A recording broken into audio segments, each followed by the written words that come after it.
Estamos de volta com o contexto e olha, logo na abertura do programa, a gente falou sobre o tornado que atingiu o Rio Grande do Sul. Infelizmente, os eventos climáticos extremos têm sido cada vez mais frequentes no Brasil, cada região tem a sua realidade. Lá os desafios são os tornados e as tempestades severas. Aqui na Costa Verde, a nossa maior preocupação continua sendo as chuvas fortes, os deslizamentos de terra e os alagamentos. E com a previsão de um El Ninho mais intenso nos próximos meses, muita gente tem se perguntado, né? Angra dos Reis está preparada?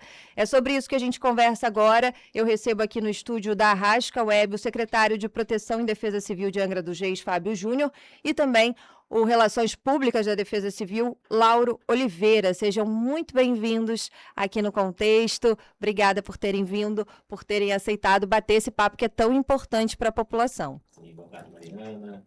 É uma satisfação muito grande aqui conversar com você aqui no seu programa, né, na Rasco Web, explicar um pouquinho sobre como a gente está se comportando em relação a essa perspectiva do Super El Niño, né, que a grande mídia vem divulgando aí ao longo dos últimos meses, e como também o município está se preparando em relação à sua gestão de risco e seu gerenciamento de desastre. É muito importante a gente ter esse diálogo.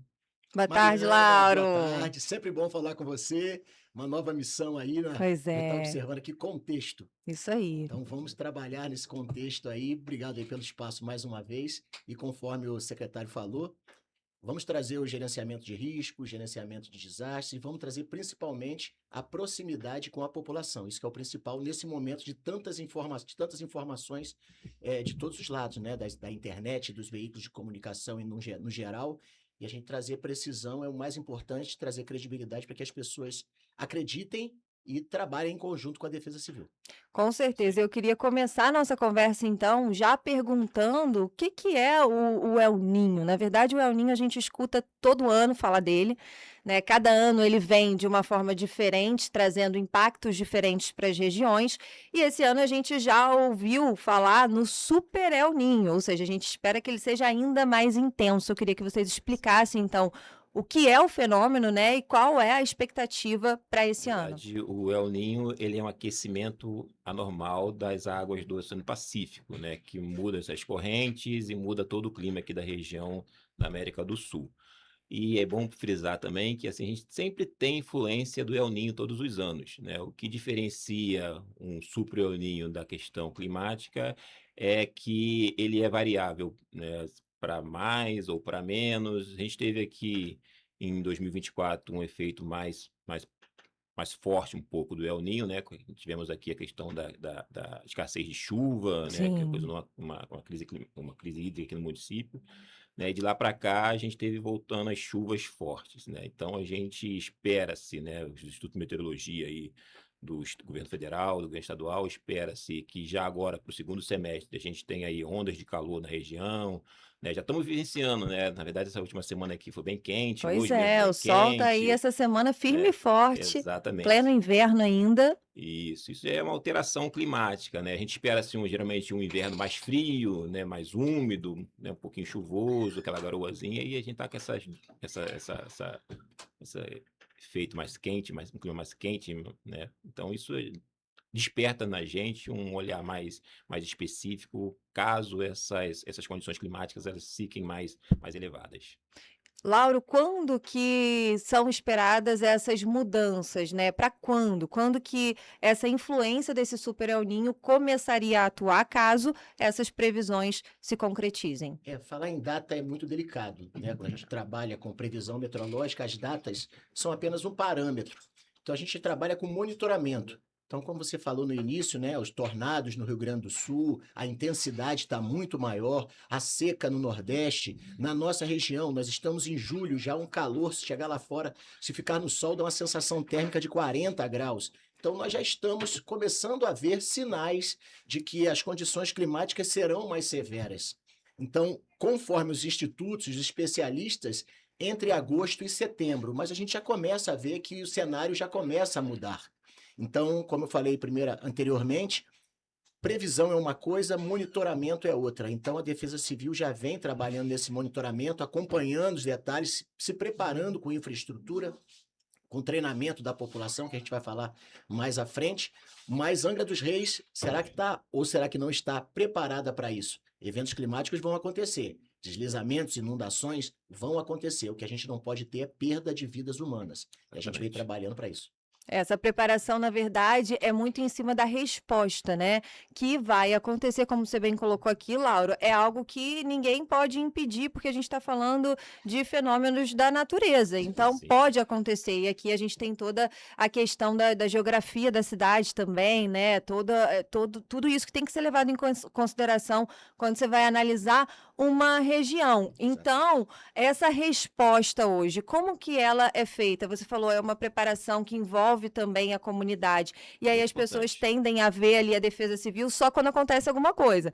Mas isso, independentemente de Super El Niño ou não, é uma preparação que acontece anualmente, secretário. Sim, Mariana. É importante ter a população, né, dentro do sistema de defesa civil. Até porque Angra dos Reis, como você mencionou muito bem, tem a sua particularidade. Nós temos uma geologia, uma geografia ímpar e um microclima também. A gente, às vezes, recebe informações de institutos com previsões meteorológicas de chuva na casa aí de 100 milímetros em 24 horas. Né? A gente recebe esses 200 milímetros em 3 horas. Sim. Né, justamente por causa dessa umidade aqui que esbarra na Serra do Mar, né, multiplicando esses índices. E Angra, em função desses históricos de problemas climáticos que nós enfrentamos aqui, tem uma defesa civil bem preparada, bem robusta tecnicamente, já desenvolvendo, né, projetos e programas para poder mitigar os efeitos dessas chuvas, né? Porque, como o Laurinho colocou muito bem aqui, a gente sabe que vai chover forte, né? Que sabe que vai ter deslizamento, que alguns pontos do município podem sofrer alagamentos, transbordamento de rio. O que a gente espera, assim, com isso é justamente mitigar os efeitos dessas ações climáticas, ou seja, que a população esteja preparada e que elas salvem as suas vidas e mitiguem os efeitos desses climas. Inclusive, falando de Super El Niño mais uma vez, bom, se essas previsões acontecerem hoje, vocês contam também com um sistema de alerta e alarme, como você bem colocou, secretário, muito robusto, muito completo, que vem melhorando a cada ano, né? Em 2022, por exemplo, a gente contava aqui no município com o quê, Lauro? Com as sirenes, os SMS? Isso. Sirene e SMS não tinha ainda em 2022. 2022, que foi quando Tínhamos aconteceu o deslizamento em Monsuaba. Monsuaba, tínhamos a Sirene, inclusive foi muito interessante citar o nome Monsuaba, né, que foi um evento histórico, foram quase 900 milímetros. Exatamente, foi um recorde, em não 48 horas, 72 horas, 900 milímetros, então nós não vimos um histórico desse, eu nunca vi um histórico desse em nenhum outro lugar, a não ser na floresta amazônica, e assim... Sobrevivemos com algumas perdas de vidas humanas, nós não tínhamos tanta complexidade no sistema ainda, mas de lá para cá nós investimos muito, o prefeito Cláudio Ferretti investiu muito no município e nós crescemos muito nesses últimos 4 anos, né? E assim, hoje, aí eu falo para a população, falo para você, falo para o secretário, para mim mesmo, nós não podemos transferir a responsabilidade. Sabemos que os eventos climáticos estão aí, que a mudança climática está acontecendo, mas nós não podemos transferir essa responsabilidade para o pós-evento. Nós trabalhamos numa gestão de risco, que é o momento de normalidade, exatamente para não trabalhar no desastre. O risco vai acontecer, nós nos preocupamos com a condição da vida humana e do patrimônio no momento de normalidade. Então, a população, citando a palavra defesa civil, nós não somos apenas um prédio laranja. Esse balcão amarelo, o programa Contexto faz parte da Defesa Civil, o morador que está em casa faz parte da Defesa Civil, os alunos da escola, como aconteceu agora o projeto Agente Jovem, fazem parte da Defesa Civil. Então, nós não podemos procurar o culpado pós-evento. Nós temos que trabalhar em conjunto antes do evento. E por isso que a gente vem aqui nos programas, está junto com a população. Passando e informação. O secretário Fábio Júnior sempre cobra isso nosso. Vocês, lembrem-se, independente de estar uniformizado ou não, vocês são homens de defesa civil. Então, vocês têm que ter preparo, até mesmo para explicar à população na rua qualquer questionamento. Agora, Laura, você tocou num ponto importante, que é a questão da culpa, né? E eu vou relembrar isso, mas não com a intenção de encontrar culpados, mas justamente de frisar a importância desse trabalho conjunto entre defesa civil e população. Em Monsoaba, ainda falando do desastre que foi, da tragédia que foi em Monsoaba em 2022, a gente tem que lembrar que as sirenes foram acionadas, né, com 72 horas de antecedência. Então, as pessoas foram avisadas e elas sabiam que existia o risco de deslizamento. Esses avisos, eles só foram melhorando com o passar do tempo, né? Outras ferramentas foram sendo integradas, como, por exemplo, o Cell Broadcast, mas não adianta ter só todas essas ferramentas ali à mão da população. A população precisa, né, secretário, seguir as orientações que chegam até ela. Na verdade, o município de Angra dos Reis hoje conta com uma população de 167 mil pessoas, né? E nós tivemos aí nas últimas décadas, né, década de 60, 70, grandes empreendimentos aqui, como, né, o estaleiro Verome, hoje o Citron, né, tivemos ali o terminal da Petrobras, tivemos a central nuclear em construção, Angra 1 e Angra 2. Todos esses empreendimentos, né, trouxeram para o município de Angra dos Reis uma mão de obra muito grande e não teve um planejamento de ordenamento para receber essa população, né? Muitas dessas pessoas acabaram se instalando em áreas de encostas, que são áreas vulneráveis, suscetíveis a deslizamentos. Né? Isso aqui não tá aqui fazendo culpa para ninguém, né?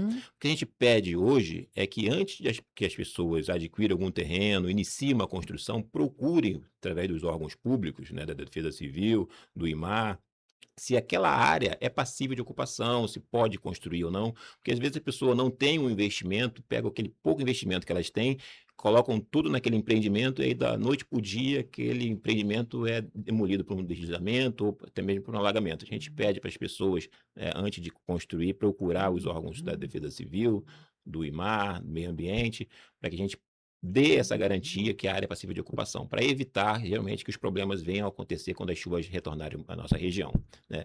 Uma coisa interessante também que a gente pode falar aqui é que, como a gente fala, a gente trabalha o ano todo, né, para fazer a gestão de risco. E em 2024, nós iniciamos um programa bastante interessante aqui na região, que foi o desenvolvimento do Plano Municipal de Gestão de Risco, né, que acabou agora em outubro de 2025. E nós, nesse plano, nós identificamos 124 áreas vulneráveis. Dessas 124 áreas, nós priorizamos 18 áreas críticas, implementamos esses projetos no sistema do governo federal e conseguimos, através do PAC, recurso para desenvolver essas contenções aqui no município, que já estão sendo desenvolvidas, né? O prefeito Ferretti, o secretário Tiago, já está desenvolvendo algumas contenções robustas aqui no município de Angra dos Reis, para poder justamente mitigar os efeitos dessas chuvas para as próximas chuvas aqui na região. Então, isso é um trabalho integrado, né? Onde a Defesa Civil ela executa a coordenação das ações, entrando também outras secretarias para desenvolver esses projetos. Uma coisa que eu falei também anteriormente aqui é a questão da escassez hídrica, né? Em 2024, aqui sofremos muito, aí quase 8 meses de estiagem aqui na região, né? E Angra tem uma particularidade de novo, né? A gente não tem locais para fazer represa, reservação de água, né? Todas as nossas fontes de água, elas são captadas e distribuídas, exatamente, né? Então, quando você tem aqui 1, 2, 3 semanas de escassez que não chove, né? Esses recursos eles tendem a diminuir e realmente dar essa defasagem para a população. Então, diante desse cenário, o prefeito Ferretti, que já é engenheiro de carreira aqui no município, né, conhece esses problemas já de primeira mão, criou o programa Mais Água aqui na região. A gente vai ter aí para os próximos anos, acredito que já para o próximo verão, uma reservação de 2,5 milhões de litros de água aqui para distribuir a população, e já avisando essa escassez hídrica. Então, é um projeto bem significativo, né, para ver a questão das alterações climáticas, do El Niño, onda de calor. A gente vai desenvolvendo projetos de acordo com o que a gente vai criando a expectativa. Isso é muito importante, porque ficar sem água, nossa, é muito complicado, né? Essa crise hídrica, inclusive, eu sofri bastante. O meu bairro não é abastecido, né? O meu antigo bairro não era abastecido pela prefeitura, né? Não era o caso de ser nenhuma falta da captação chegar até o bairro, né? Mas a gente sofreu bastante, e aí era pior ainda, porque o morador de Angra, que tem esse abastecimento feito pelo SAI, durante a crise ainda pôde recorrer ao caminhão-pipa, né? Entrava em contato e solicitava. Na minha área, que é o Pontal, como não é abastecido pela prefeitura, a gente não tinha que fazer, só tinha que esperar chover, encher o rio e ver se essa água caía na sua normalidade. São 2h33, a gente vai para um breve intervalo e daqui a pouquinho a gente continua esse bate-papo aqui com o secretário de Proteção e Defesa Civil, Fábio Júnior, e com o Lauro Oliveira, Relações Públicas da Defesa Civil. O Municipal de Ação e Risco, que foi montado, começou a ser montado lá em 2024, a gente já vê pelo tempo que demorou a ficar pronto o documento, né, a importância dele, como ele foi feito de maneira a levar tudo que fosse necessário em consideração. Ficou pronto só em outubro de 2025. Então, eu queria que você falasse um pouquinho dessas obras. Isso aí, Mariana. Como eu falei anteriormente, né? Tudo se iniciou lá em 2024, quando a gente, junto com a Universidade Federal Fluminense aqui de Angra dos Reis, né, através da Secretaria Nacional de Periferias, do Ministério das Cidades, conseguimos um edital para fazer um plano municipal de redução de risco aqui na região. Projeto piloto do governo federal, que foi aceito em 20 municípios do Brasil. E Angra, junto com Niterói, foi contemplado aqui no estado do Rio de Janeiro. E aí, 1 ano e meio de trabalho, né, a gente fazendo um levantamento participativo, né? Por que participativo? Porque antigamente, como é que a gente fazia esse levantamento? Nós, os técnicos, os engenheiros, iam na comunidade, faziam um levantamento do risco ali e trazia já as propostas, as concepções. Essa metodologia mudou com o PMRR, né, o Plano Municipal de Gestão de Risco. A gente levamos os técnicos nas comunidades e fazíamos uma reunião comunitária, ou seja, a população participou desse plano, né? A gente sabe que tem muitas pessoas que moram naquelas comunidades bastante antigas que já conhecem, né, com certos detalhes,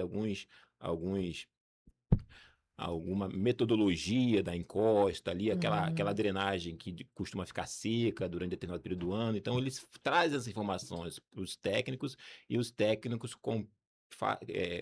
pegam essas informações e criam uma metodologia de forma a dar uma concepção definitiva para a diminuição do risco. E esse trabalho foi finalizado em 2025, a gente fez uma audiência pública na Câmara Municipal apresentando esse trabalho, né?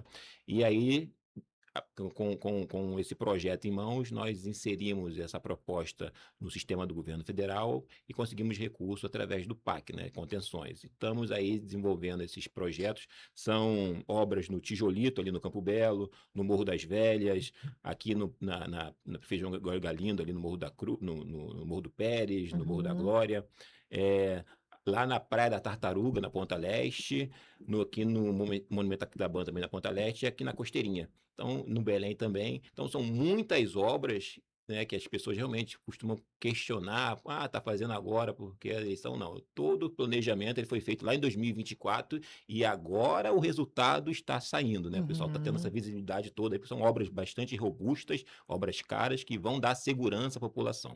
Tem obras de desassoreamento de rios também, né, que vão ajudar bastante aí na questão do alagamento. Como eu falei, aqui na nossa região, a preocupação quando vem chuva forte são esses dois riscos, os alagamentos e os deslizamentos de terra. Então, as encostas vão conter aí esses deslizamentos e aí o desassoreamento dos rios é o que pode ajudar na questão do alagamento, secretário? Sim, sim. O município vem trabalhando forte aí junto com o INEA, né, para poder fazer o desassoreamento nos principais rios aqui de Angra dos Reis. Fizemos desassoreamento no rio Japuíba, na foz do rio Japuíba, no rio Caputera, ali no Pontal, né, fizemos em alguns canais de drenagem aqui na região e estamos fazendo o desassoreamento do rio Perequê também, já e em tratativa junto com o governo federal para conseguir a autorização, a licenciamento ambiental para fazer desassoreamento do rio Mambucaba, né, que é um apelo bem um apelo social que a população de Parque Mambucaba pede ao governo municipal para fazer esse desassoreamento,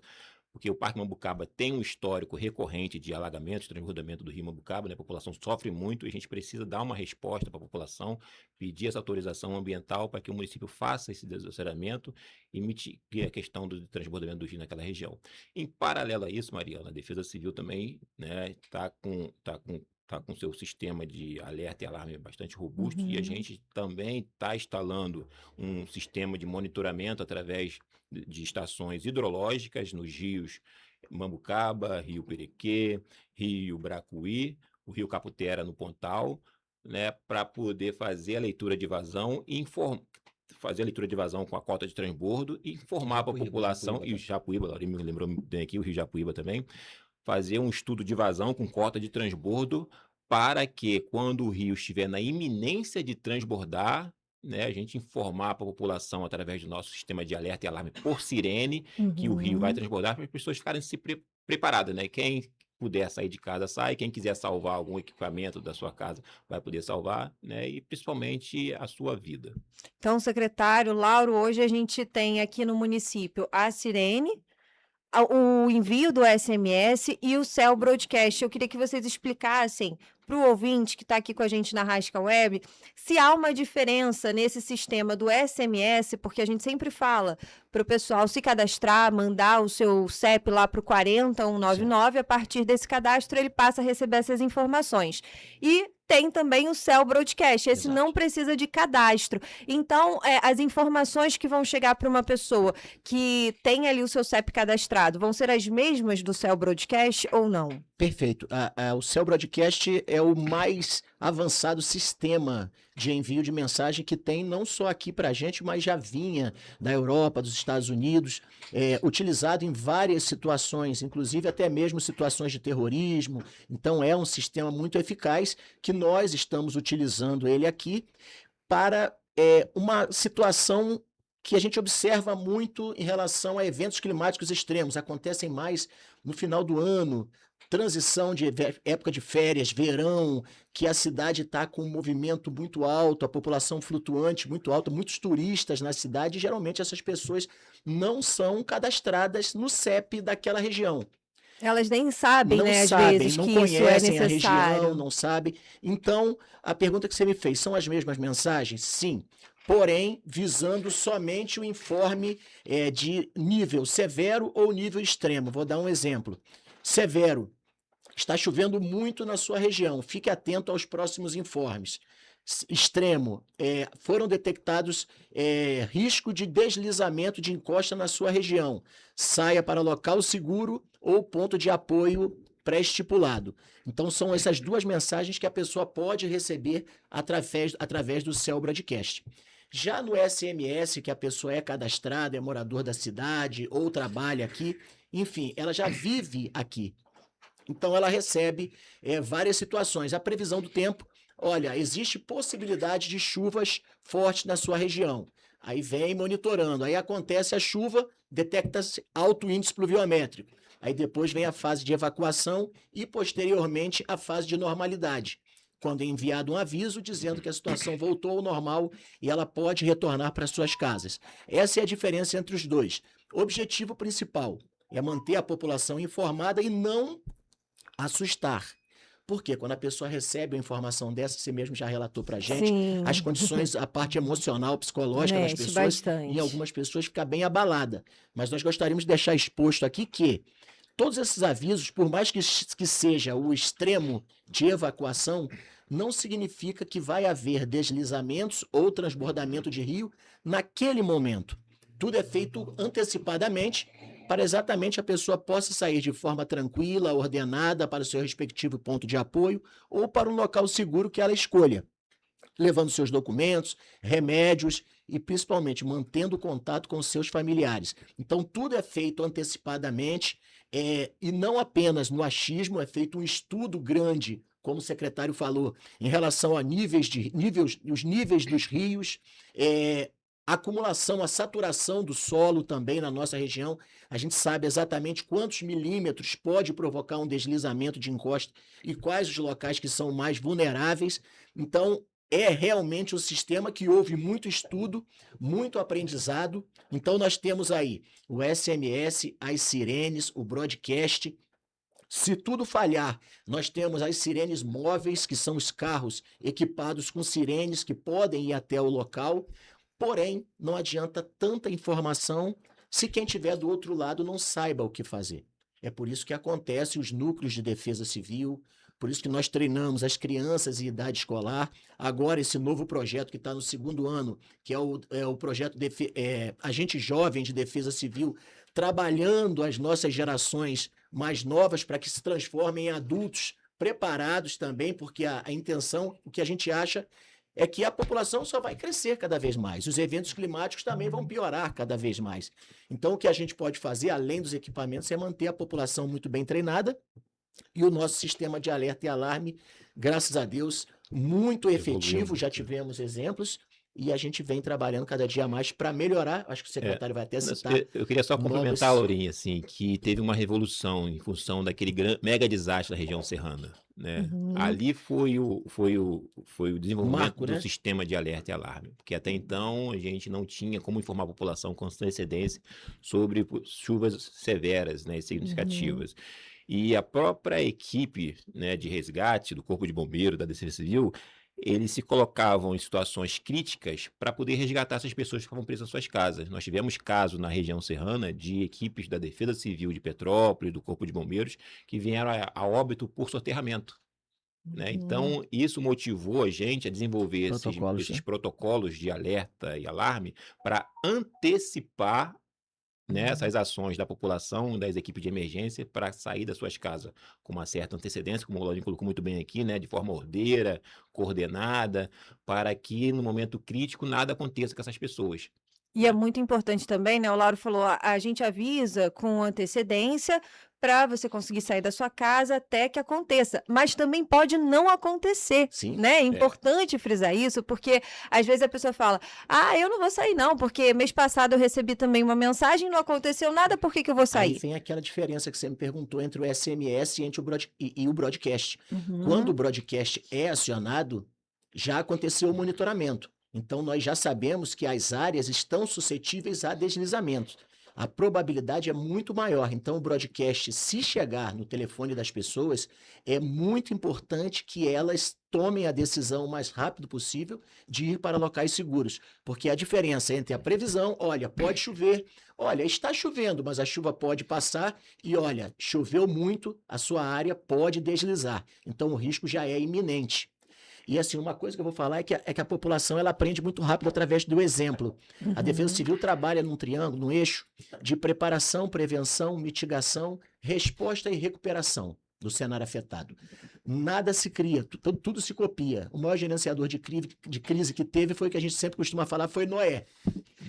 Ele teve uma previsão meteorológica por indicação divina, ele pensou na blindagem, ele pensou no tempo que aquela crise ia durar, ele pensou no que ele podia fazer para proteger os seus e ele pensou na recuperação pós-evento, o que ia fazer para dar continuidade no mundo. Então é exatamente esse que é o ciclo de defesa civil. A gente pensa no antes, no durante e no depois. Só que para que isso aconteça, a população tem que acreditar no serviço e tem que estar junto com a gente. É isso aí, é muito importante estar junto e somar nesse trabalho que salva vidas, que já salvou muitas vidas, que dá resposta quando é necessário e que está se aprimorando, como a gente escutou aqui hoje durante a entrevista do dia, no contexto cada vez mais para mitigar todos os prejuízos que essas mudanças, desses eventos climáticos severos possam trazer. E nós já usamos a sirene até mesmo no Covid.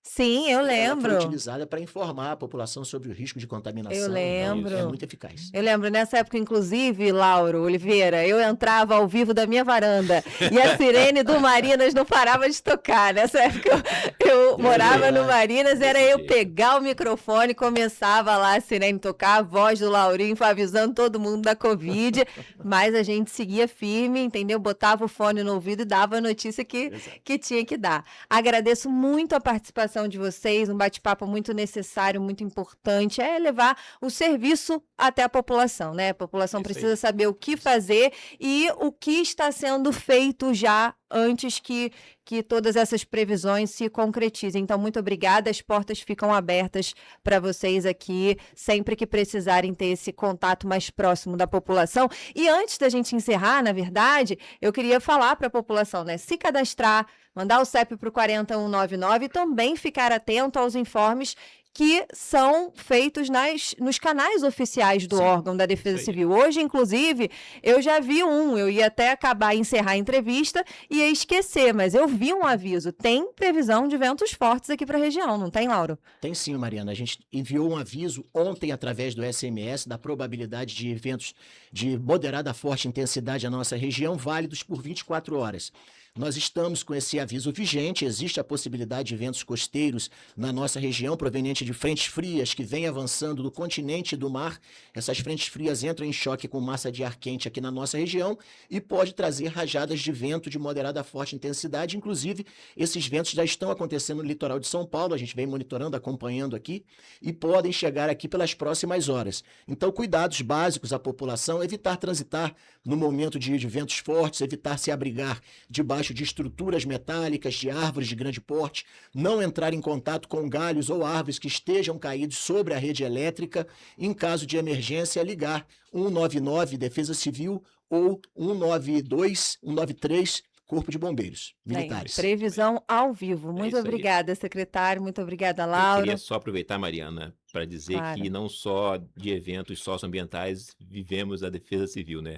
Estamos aí amanhã com um simpósio sobre o plano de emergência externa das usinas nucleares também, né? Apresentando o nosso plano municipal de desastre para processos radiológicos aqui na região e convidando a população a participar. Amanhã às 14 horas, lá no Frade, no Hotel Fazano. Tá aí, feito o convite. A gente vai de música agora para eu me despedir aqui dos meus convidados, enquanto vocês escutam mais uma música maravilhosa aqui na Rasca Web.